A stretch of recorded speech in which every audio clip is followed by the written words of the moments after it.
बिस्मिल्लाहिर्रहमानिर्रहीम अस्सलाम वालेकुम वरहमतुल्लाहि वबरकातुहू। दोस्तों, मेरा दिल चाहता है कि जब भी मैं माइक लावां, कैमरे ਨੂੰ ऑन करा ਤੇ ਮੇਰੇ ਮੂੰਹ ਚੋਂ ਦੋ ਤਿੰਨ ਲਫ਼ਜ਼ ਇਹੋ ਹੀ ਨਿਕਲਣ, ਮੁਬਾਰਕ ਹੋ, ਮੁਬਾਰਕ ਹੋ। ਉਹ ਵਾਲੀ ਨਹੀਂ ਜਿਹੜੀ ਤੁਹਾਨੂੰ ਯਾਦ ਆ ਗਈ।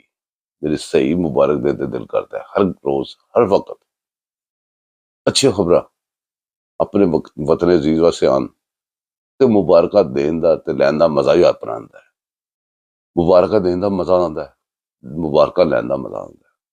ਦੋਸਤੋ, ਗੱਲ ਹੈਗੀ ਹੈ, ਕੱਲ ਤੁਹਾਨੂੰ ਮੁਬਾਰਕ ਦਿੱਤੀ ਸੀ ਕਿ ਇਹਦੇ ਜਹਾਜ਼ ਪਾਕਿਸਤਾਨ ਨੂੰ ਉੱਡਿਆ ਤੇ ਫਰਾਂਸ ਹੀ ਉਤਰ ਗਿਆ। ਖੈਰ ਕੀ ਹੁੰਦਾ, ਅੱਲਾਹ ਪਾਕ ਦੇ ਫਜ਼ਲ ਕਰਮ ਨਾਲ ਉਹ ਜਿਹੜਾ ਆਪਰੇਸ਼ਨ ਮੁਅੱਤਲ ਕਰਾਇਆ ਗਿਆ ਸੀ, ਕੀਤਾ ਗਿਆ ਸੀ, ਜਿਹੜਾ ਪਾਕਿਸਤਾਨ ਦੀ ਮਸ਼ਹਦ ਉੱਤੇ ਹਮਲਾ ਕੀਤਾ ਗਿਆ ਸੀ, ਪਾਕਿਸਤਾਨ ਦੀ 에ਅਰਲਾਈਨ ਤੇ ਹਮਲਾ ਕੀਤਾ ਗਿਆ ਸੀ, ਡੁੱਬਦੀ ਮਰਦੀ 에ਅਰਲਾਈਨ ਕਰਜ਼ੇ ਥੱਲੇ ਡੁੱਬੀ। ਉਹਦਾ ਪਹਿਲੇ ਹੀ ਬੁਰਾ ਅਸਰ ਸੀ। ਉਹਦਾ ਸਿਰਫ ਐਸਾ ਸੇ ਬੇੜਾਗਰਕ ਕੀਤਾ ਗਿਆ ਕਿ ਉਹਦੇ ਕੋਲ ਇੱਕ ਹੋਟਲ ਹੈਗਾ ਅਮਰੀਕਾ ਦੇ ਵਿੱਚ, ਤੇ ਉਸ ਹੋਟਲ ਤੇ ਯਹੂਦੀਆਂ ਦੀ ਅੱਖ ਹੈਗੀ ਤੇ ਯਹੂਦੀਆਂ ਦੇ ਬੱਚੇ ਨੇ ਉਸ ਇੱਕ ਹੋਟਲ ਵਾਸਤੇ ਮਤਲਬ ਕਿ 1 ਕਿਲੋ ਗੋਸ਼ਤ ਵਾਸਤੇ ਪੂਰੀ ਗਾਂ ਹੀ ਲਾਲ ਕਰਤੀ, ਸੁੱਟਤੀ ਤੇ ਆਪਣੀ ਗਾਂ ਦਾ ਪੀਸ ਲਾਉਣ ਦੇ ਵਿੱਚ ਪਤਾ ਨਹੀਂ ਕਾਮਯਾਬ ਹੋਇਆ ਕਿ ਨਹੀਂ ਹੋਇਆ, ਬਾਅਦ ਚ ਪਤਾ ਲੱਗੇਗਾ। ਤੇ ਉਹ ਜਿਹੜਾ ਕਿਲੋ ਦਾ ਗੋਸ਼ਤ ਵਾਸਤੇ ਗਾਂ ਢਾਈ ਸੀ, ਉਹ ਕਿਲੋ ਦਾ ਗੋਸ਼ਤ ਲਾਉਣ ਵਾਸਤੇ ਪਤਾ ਨਹੀਂ ਕਾਮਯਾਬ ਹੋਇਆ ਕਿ ਨਹੀਂ ਹੋਇਆ। ਦੂਸਰੀ ਤੁਹਾਨੂੰ ਇਹ ਖਬਰ ਖੁਸ਼ਖਬਰੀ ਸੁਣਾਈ ਸੀ ਕਿ ਇਹਨਾਂ ਦਾ ਬੜਾ ਗਰਕ ਹੋ ਰਿਹਾ।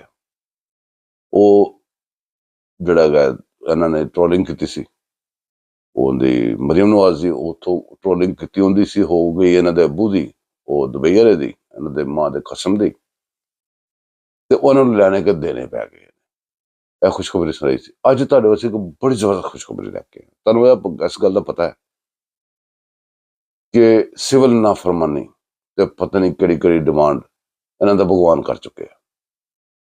ਭਗਵਾਨ ਦੇ ਚੇਲੇ ਅੱਜ ਤੱਕ ਵੀ ਕਹਿੰਦੇ, ਤੁਸੀਂ ਸੁਣੇ ਨੇ ਐਸੇ ਮੀਡੀਆ ਤੇ ਬੈਠੇ ਹੋਏ ਕਿ ਵੀ ਤੁਸੀਂ ਅਗਰ 1000 ਰੁਪਏ ਦੇ 700 ਘੱਲੋ, ਤੁਸੀਂ 1500 ਘੱਲਦੇ 1000 ਘੱਲੋ, ਤੁਸੀਂ 600 ਘੱਲਦੇ ਸੀ ਤੇ 400 ਘੱਲੋ।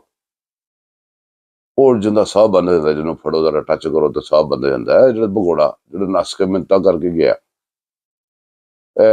ਅਤਰ ਮਿਨੱਲਾ ਨਹੀਂ, ਅਤਰ ਮਿਨੱਲਾ, ਉਹਨਾਂ ਦਾ ਕਾਦੰਡੂ ਜੱਜ, ਉਹਦੀ ਮਦਦ ਨਾਲ ਜਿਹੜਾ ਬਾਹਰ ਨਿਕਲਿਆ, ਬਾਹਰ ਦੌੜਿਆ ਸੀ, ਬੰਦ ਹੋਇਆ ਸੀ, ਉਹ ਤਾਂ ਜਾ ਹੀ ਨਹੀਂ ਸਕਦਾ ਸੀ। ਉਹ ਜਿਹਨੂੰ ਅਤਰ ਮਿਨੱਲਾ ਕਢਾਇਆ ਤੇ ਘਰ ਵੀ ਬੜੇ ਬੰਦੇ ਕਢਾਏ ਸੀ ਉਹਨੇ, ਤੇ ਉਹ ਡੈਨ ਬਣ ਕੇ ਨਾ ਉੱਥੇ ਅੰਦਰ ਵੜੀ ਸੀ। ਹਲੀ ਤੋਂ ਹੁਣ ਤਾਂ ਸੁਪਰੀਮ ਕੋਰਟ ਚਲੀ ਗਈ, ਵੱਡੀ ਡੈਨ ਬਣ ਗਈ ਹੈ। ਬਹਰਹਾਲ ਇਹ ਗੱਲ ਕਿਸੇ ਹੋਰ ਪਾਸੇ ਚਲੀ ਜਾਏਗੀ, ਤੁਹਾਨੂੰ ਖੁਸ਼ਖਬਰੀ ਵਾਲੇ ਪਾਸੇ ਚੱਲੋ ਤੁਸੀਂ। ਅੱਜ ਸਿਵਲ ਨਾਫਰਮਾਨੀ, ਪੈਸੇ ਨਾ ਕਰ ਲਓ। ਦੂਸਰੀ ਖੁਸ਼ਖਬਰੀ ਇਹਦੇ ਨਾਲ ਜੁੜੀ ਕਿਸ ਤਰ੍ਹਾਂ ਹੋਈ ਹੈ, ਇੱਕ ਹੋਰ ਗੱਲ ਦਾ ਪਤਾ ਲੱਗਾ। ਤੁਹਾਨੂੰ ਉੱਥੇ ਬੈਠੇ ਸੋਸ਼ਲ ਮੀਡੀਆ ਖੋਲਦੇ, ਤੁਹਾਨੂੰ ਲੱਗਦਾ ਹਰ ਪਾਸੇ ਯੂਥੀਆ ਫਿਰ ਲਿਆ। ਜਦੋਂ ਇੱਕ ਬੰਦੇ ਦਾ 5,000 ਅਕਾਊਂਟ ਹੋਏਗਾ ਤੇ ਤੁਹਾਨੂੰ ਤਾਂ ਇਹੋ ਹੀ ਲੱਗਣਾ। ਤੇ ਤੀਸਰੀ ਹੋਰ ਖੁਸ਼ਖਬਰੀ ਹੈ ਇਹਦੇ ਨਾਲ, ਉਹ ਵੀ ਜੁੜੀ ਹੈ ਕਿ ਅਸੀਂ ਤੁਹਾਨੂੰ ਰੋਜ਼ ਰੋਲਾ ਪਾਣੇ ਸਾਂ ਕਿ ਯਾਰ ਸਾਰੇ ਓਵਰਸੀਜ਼ ਪਾਕਿਸਤਾਨੀ ਨਹੀਂ ਹੋ ਸਕਦੇ। ਇਹ ਨਹੀਂ ਓਵਰਸੀਜ਼ ਪਾਕਿਸਤਾਨੀ ਜਿਹੜੇ ਇਹਨਾਂ ਨਾਲ ਹੈਗੇ ਨੇ। ਓਵਰਸੀਜ਼ ਪਾਕਿਸਤਾਨੀ ਜਿਹੜਾ ਉਹ ਤੇ ਮਤਲਬ ਕਿ ਇਹੋ ਜਿਹੀ ਗੱਲਾਂ ਕਰ ਹੀ ਨਹੀਂ ਸਕਦਾ ਜਿਹੋ ਜਿਹੀਆਂ ਹੁੰਦੀਆਂ ਪਈਆਂ ਨੇ। ਇੱਕ ਖਾਸ ਇੱਕ ਮਜ਼ਹਬ ਹੈਗਾ ਇਹਨਾਂ ਦਾ, ਉਹ ਜਿਹਨੂੰ ਫਿਰਕਾ ਵੀ ਕਹਿੰਦੇ ਨੇ, ਫਿਰਕਾ ਵੀ ਨਹੀਂ, ਮਜ਼ਹਬ ਹੈਗਾ, ਅਲੱਗ ਮਜ਼ਹਬ, ਜਿਹਦੇ ਤੋਂ ਇਮਰਾਨ ਖਾਨ ਬਿਲੋਂਗ ਕਰਦਾ, ਉਹ ਇਹਦੇ ਸਪੋਰਟਰ ਨੇ, ਉਹ ਹੀ ਸਭ ਕੁਝ ਕਰ ਰਹੇ ਨੇ। ਤੇ ਤੁਹਾਨੂੰ ਉਹ ਉਹਨਾਂ ਦੇ ਪੈਗਾਮਾਤ ਮੀਡੀਆ ਦੇ ਨਜ਼ਰ ਆਉਂਦੇ ਨੇ। ਅਸਲ ਬੰਦਾ ਬੋਲਦਾ ਹੀ ਨਹੀਂ, ਉਹਦੇ ਕੋਲ ਟਾਈਮ ਹੀ ਨਹੀਂ।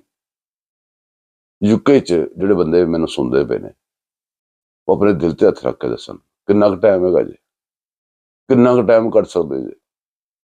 ਯੂਕੇ ਦੀ ਗੱਲ ਇੱਕੋ ਹੀ ਮਸ਼ਹੂਰ ਹੈ, ਜਾਂ ਟਾਈਮ ਹੀ ਟਾਈਮ ਹੈ ਤੇ ਜਾਂ ਟਾਈਮ ਹੈਗਾ ਹੀ ਨਹੀਂ, ਵਿਚਕਾਰ ਗੱਲ ਕੋਈ ਨਹੀਂ।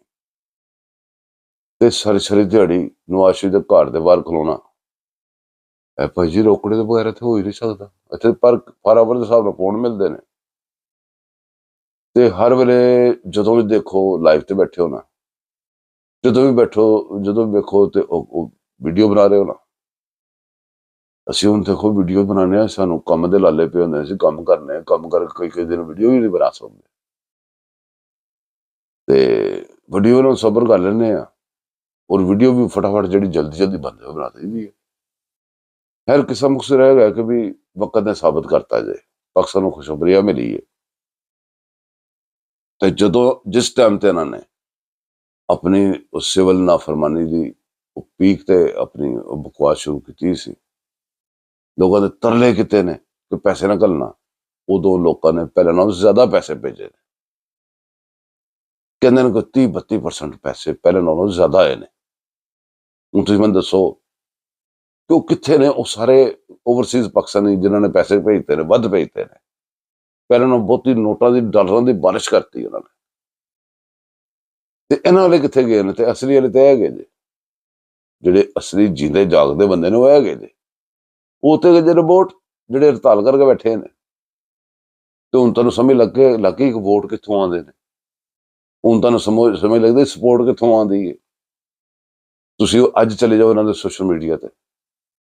ਤੁਸੀਂ ਚਲੋ ਇਹਨਾਂ ਦੇ ਸੋਸ਼ਲ ਮੀਡੀਆ ਤੇ ਆਮ ਜਰਨਲ ਆਮ ਜਿਹੜਾ ਮੀਡੀਆ ਹੈਗਾ, ਪ੍ਰਿੰਟ ਮੀਡੀਆ ਤੇ ਜਿਹੜਾ ਤੁਹਾਡਾ ਦੂਸਰਾ, ਜਿੱਥੇ ਪੈਸਿਆਂ ਨਾਲ ਹੀ, ਉੱਥੇ ਵੀ ਸਭ ਕੁਝ ਪੈਸਿਆਂ ਨਾਲ ਹੀ ਹੁੰਦਾ ਹੈ। ਇਲੈਕਟ੍ਰੋਨਿਕ ਮੀਡੀਆ ਚਲੇ ਜਾਓ ਤਾਂ ਉੱਥੇ ਲੱਗੇਗਾ ਪਾਕਿਸਤਾਨ ਦੇ ਤੇ ਪੱਲੇ ਕੱਖ ਰਿਹਾ ਹੀ ਨਹੀਂ। ਪਾਕਿਸਤਾਨ ਦਾ ਦਬਾਅ ਚੱਲ ਹੈ। ਜੇ ਤੁਸੀਂ ਚਲੇ ਜਾਓ ਯੂਥੀਆਂ ਦੇ ਮੀਡੀਆ ਤੇ, ਜਿਹੜੇ ਪੇਡ ਮੀਡੀਆ, ਉਹ ਸਾਰੇ ਦਾ ਸਾਰਾ ਪੇਡ ਮੀਡੀਆ, ਜਿਹੜਾ ਯੂਥੀਜ਼ਮ ਹੈ ਨਾ, ਉਹਦਾ ਜਿਹੜਾ ਮੀਡੀਆ ਸਾਰਾ ਪੇਡ ਮੀਡੀਆ। ਉੱਥੇ ਚਲੇ ਜਾਓ, ਉੱਥੇ ਤੁਹਾਨੂੰ ਲੱਗੇਗਾ ਕਿ ਵੀ ਅੱਗੇ 2-3 ਘੰਟੇ ਜੇ ਅਗਰ ਪਠਾਨ ਉਹਨਾਂ ਨੇ ਛੱਡਿਆ, ਖਾਨ ਉਹਨਾਂ ਛੱਡਿਆ ਤੇ ਪਾਕਿਸਤਾਨ ਗਿਆ, ਉਸ ਤੁਹਾਨੂੰ ਇੰਝ ਲੱਗੇਗਾ। ਹਕੀਕਤ ਹੈ ਨਹੀਂ, ਜਿਹੜੀ ਤੁਹਾਨੂੰ ਦਿਸ ਰਹੀ ਹੈ ਉਹ ਹਕੀਕਤ ਨਹੀਂ, ਜਿਹੜੀ ਅਸਲ ਹਕੀਕਤ ਤੁਹਾਨੂੰ ਦਿਸਦੀ ਨਹੀਂ ਪਈ, ਹੁਕੂਮਤ ਦੱਸਦੀ ਨਹੀਂ ਪਈ। ਯਾਦ ਹੈ ਨਾ ਤੁਹਾਨੂੰ? ਅਸਲ ਹਕੀਕਤ ਤੁਹਾਨੂੰ ਦਿਸਦੀ ਨਹੀਂ ਪਈ। ਅਸਲ ਹਕੀਕਤ ਹੈ ਕਿ ਪਾਕਿਸਤਾਨ ਖੂਹ ਦੇ 'ਚ ਡੇਗ ਕੇ ਪਠਾਨ ਚਲਾ ਗਿਆ ਸੀ। ਜਿਹੜੇ ਜਾਂਦੇ ਨਹੀਂ ਸੀ, ਇਹਨੇ ਮੁਆਹਦੇ ਤੋੜੇ IMF ਨਾਲ। IMF ਨੇ ਆਪ ਕਿਹਾ ਸੀ ਕਿ ਤੂੰ ਮੁਆਹਦੇ ਤੋੜ ਕੇ ਨਿਕਲ ਤੇ ਵੇਖ ਅਸੀਂ ਇਹਨਾਂ ਕੀ ਕਰਨੇ ਆ।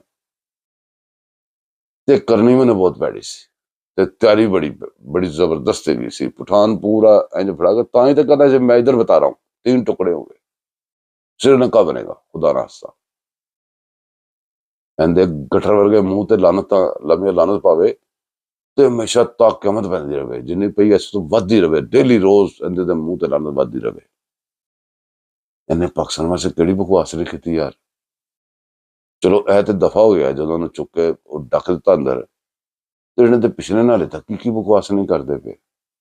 ਜਦੋਂ ਜੋ ਦਿਲ ਦੇ ਜਾਂਦਾ ਲਿਖ ਦਿੰਦੇ ਨੇ, ਜੋ ਦਿਲ ਦੇ ਜਾਂਦਾ ਕਰ ਦਿੰਦੇ ਨੇ। ਫਿਰ ਇਹਨਾਂ ਨੇ ਬਾਹਰ ਦੇ ਮੁਲਕਾਂ ਨੂੰ ਕਿਹੜਾ ਲੈਟਰ ਪਾਕਿਸਤਾਨ ਦੇ ਖਿਲਾਫ ਨਹੀਂ ਲਿਖਿਆ, ਕਿਹੜੀ ਮੁਹਿੰਮ ਜੋਈ ਨਹੀਂ ਕੀਤੀ। ਦੋਸਤੋ ਗੱਲ ਉਹੀ ਜਿਹੜੀ ਮੈਂ ਐਂਡ ਤੇ ਤੁਹਾਨੂੰ ਕਹਿੰਦਾ, ਫੈਸਲਾ ਤੁਸੀਂ ਕਰ ਲਓ, ਇੱਥੇ ਹੀ ਕਰ ਲਓ, ਆਪਾਂ ਬੜੇ ਨੁਕਸਾਨ ਤੋਂ ਬਚ ਜਾਵਾਂਗੇ। ਪਾਕਿਸਤਾਨ ਸੰਭਾਲਣ ਵਾਲਿਆਂ ਨਾਲ, ਪਾਕਿਸਤਾਨ ਬਣਾਉਣ ਵਾਲਿਆਂ ਨਾਲ, ਪਾਕਿਸਤਾਨ ਬਚਾਉਣ ਵਾਲਿਆਂ ਨਾਲ ਖਲੋਣਾ ਜੇ, ਤੇ ਪਾਕਿਸਤਾਨ ਦੀ ਤਬਾਹੀ ਲਾਉਣ ਵਾਲਿਆਂ ਨਾਲ ਖਲੋਣਾ ਜੇ। ਤੁਸੀਂ ਫੈਸਲਾ ਜਿੰਨਾ ਲੇਟ ਕਰੋਗੇ ਉਨਾ ਹੀ ਜ਼ਿਆਦਾ ਨੁਕਸਾਨ ਹੋਣਾ ਜੇ। ਸ਼ਟਅਪ ਕਾਲ ਦਿਓ। ਇਹ ਨਾ ਵੇਖੋ ਸੋਸ਼ਲ ਮੀਡੀਆ ਭਰਿਆ ਪਿਆ, ਇਹ ਸਾਰੇ ਕੰਜਰ ਉਹੀ ਗਏ ਜੇ, ਥੋੜੇ ਜਿਹੇ ਬੰਦੇ ਜੇ ਤੇ ਉੱਥੇ ਢੇਰ ਸਾਰੇ ਬਣੇ ਜੇ। ਅਗਰ ਇਹ ਬਹੁਤ ਜ਼ਿਆਦਾ ਹੁੰਦੇ ਤੇ ਪੈਸੇ ਨਾ ਘੱਲਦੇ ਜਾਂ ਰਿਡਿਊਸ ਕਰ ਦਿੰਦੇ ਪੈਸੇ, ਤੇ ਜਿਹੜੀ ਪਾਕਿਸਤਾਨ ਵਿੱਚ ਉਹ ਆਉਂਦੀ ਹੈ ਤੁਹਾਡੀ, ਸਾਰੇ ਬੰਦਿਆਂ ਨੂੰ ਇੱਕ ਇਸ਼ਾਰੀਆ ਦਾ ਪਤਾ ਹੁੰਦਾ, ਇੰਨੇ % ਆ ਗਈ ਹੈ, ਤੇ ਉਹ ਰੈਮਿਟੈਂਸ ਜਿਹੜੀਆਂ ਆਉਣੀਆਂ ਸੀ ਤੇ ਉਹ ਪਤਾ ਲੱਗ ਜਾਂਦਾ ਨਾ ਕਿ ਇੰਨੀਆਂ ਘੱਟ ਗਈਆਂ ਨੇ। ਤੇ ਬੜੀ ਗੱਲ ਹੈ ਜਨਾਬ, ਉਠਾਉਣ ਦੀ ਬੜੀ ਅਸਰ ਸੂ ਗੱਲ ਵੀ, ਜਦੋਂ ਵੱਧ ਗਈਆਂ ਨੇ ਤੇ ਲੱਖਦੀ ਨਾ ਤੇ ਇਸ ਬਗਾਰੇ ਦੇ ਬੱਚੇ ਤੇ ਇੱਥੇ ਬਕਵਾਸ ਕਰਦਾ ਝੂਠਾ, ਹਰ ਲਫ਼ਜ਼ ਇਹਦਾ ਝੂਠਾ, ਤੇ ਝੂਠੇ ਬੰਦੇ ਦੇ ਪਿੱਛੇ ਯਾਰ ਜਿਹੜਾ ਸਾਹਮਣੇ ਖਲੋਗੇ ਝੂਠ ਬੋਲੀ ਜਾ ਰਹੇ ਉਹਦੇ ਪਿੱਛੇ ਲੱਗੇ ਜੇ। ਤੂੰ ਖੁਦਾ ਦਾ ਖੌਫ ਕਰੋ, ਉਹ ਅੱਲਾ ਕਰੋ, ਰਹਿਮ ਮੰਗੋ। ਤੁਹਾਨੂੰ ਅਗਰ ਆਪਣੇ ਹਾਲਾਤ ਬਦਲਣ ਦਾ ਖੁਦ ਖਿਆਲ ਨਹੀਂ ਆਏਗਾ ਤੇ ਫਿਰ ਤਾਂ ਕੋਈ ਵੀ ਕੁਛ ਨਹੀਂ ਕਰ ਸਕਦਾ। ਤੁਸੀਂ ਰੱਬ ਕੋਲੋਂ ਵੀ ਮੰਗਣਾ ਹੈ ਤਾਂ ਪਹਿਲੇ ਤੁਹਾਨੂੰ ਆਪ ਆਪਣੇ ਵਾਸਤੇ ਕੋਈ ਥੋੜਾ ਸਿੱਧਾ ਰਸਤਾ ਕਰਨਾ ਪੈਣਾ। ਕੋਈ ਰੱਬ ਕੋਲੋਂ ਮੰਗਣ ਵਾਸਤੇ ਕੋਈ ਭਾਂਡਾ ਸਾਫ ਸੁਥਰਾ ਕਰਨਾ ਪੈਣਾ ਜੇ, ਤੇ ਗੰਦੇ ਭਾਂਡੇ ਤੇ ਗੰਦ ਹੀ ਮਿਲਣਾ ਜੇ। ਫਿਰ ਬਰਲ ਤੁਹਾਡੀ ਆਪਣੀ ਮਰਜ਼ੀ ਹੈ, ਤੁਸੀਂ ਜੋ ਮਰਜ਼ੀ ਕਰੋ। ਮੇਰਾ ਤੁਹਾਨੂੰ ਮਸ਼ਵਰਾ ਹੈ ਕਿ ਪਾਕਿਸਤਾਨੀ ਹੋ ਤਾਂ ਪਾਕਿਸਤਾਨ ਨਾਲ ਖਲੋਵੋ, ਜਿਹੜਾ ਪਾਕਿਸਤਾਨ ਨਾਲ ਖਲੋਵੇ ਉਹਨੂੰ ਬਸ ਕਹੋ ਠੀਕ ਹੈ।